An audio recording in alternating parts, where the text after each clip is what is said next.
So you go to the mailbox and you see it. That crisp, official-looking letter from the insurance company. You kind of know what it's about, but you are not prepared for the two words inside that just hit you right in the gut. Claim denied. I mean, it's shocking. It's frustrating. After everything you've already been through, the accident, the injuries, all the stress, this just feels like a final slap in the face. But listen, I'm here to tell you something the insurance company is praying you never find out. That letter, it is not the end of your story. Not even close. Before I started helping people just like you, I was actually an insurance company lawyer. I used to be the one writing those denial letters. And I can tell you, they are specifically designed to make good people like you just give up. Well, today, we're going to tear that whole strategy apart.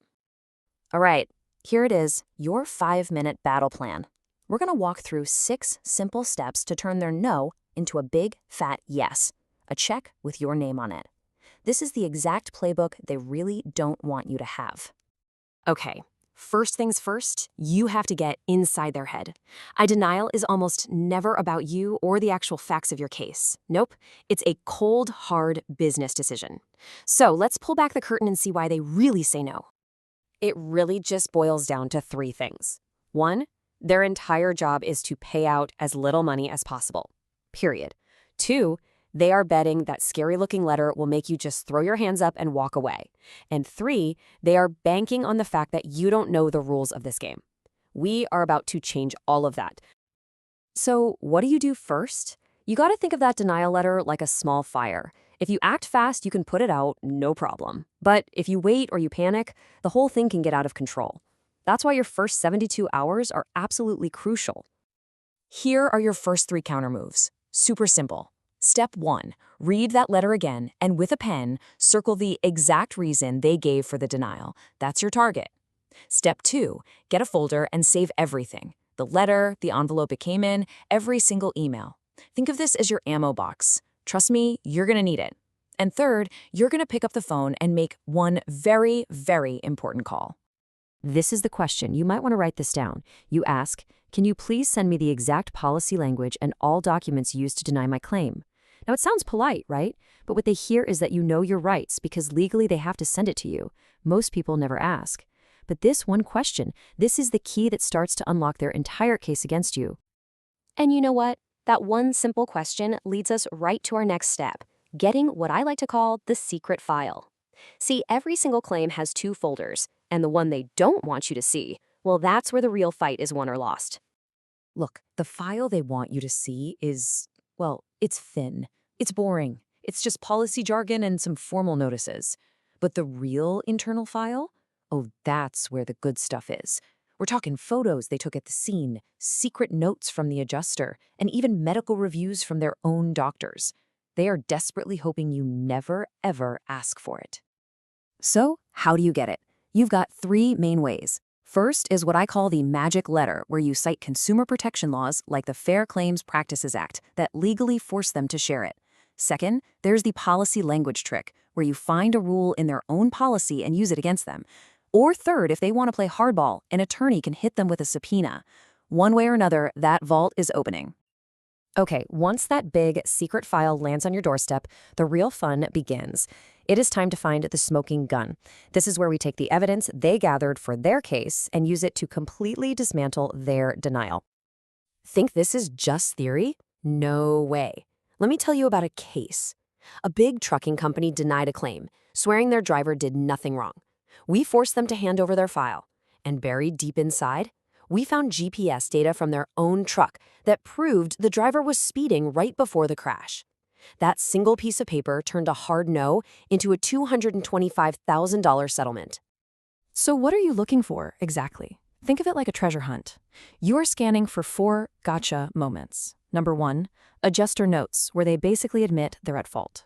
Number 2, reviews from their own doctors or nurses that confirm your injury is from the accident. 3, photos they took that they never shared with you. And 4, my favorite, internal emails that say something like, we need to settle this fast before a lawyer gets involved. Sometimes it's as simple as this, an internal note from the adjuster that just says, clear rear end, liability looks bad. How in the world can they deny your claim in a formal letter when their own employee admitted in writing that they were at fault? The answer is, they can't. That's a bingo. Or how about this one? This is the absolute jackpot. A medical review from their doctor that they paid for saying your, quote, neck injury consistent with whiplash from crash. They just paid an expert to prove your entire case for you. It's just beautiful. Game over. All right, now that you're armed with their own evidence, it is time to deliver the knockout punch. This is the demand letter. It's the one document that puts all your proof together into an argument so strong, it basically forces them to pay up. A perfect demand letter has 4 parts. You start with the opening jab, quoting their own smoking gun evidence right back at them. Then you do the money math, spelling out every single dollar you're owed. Next, you give them a firm deadline to pay before you file a lawsuit. And finally, the closer. You use a powerful legal phrase, govern yourself accordingly. They hate seeing that phrase, and that is exactly why it works so well.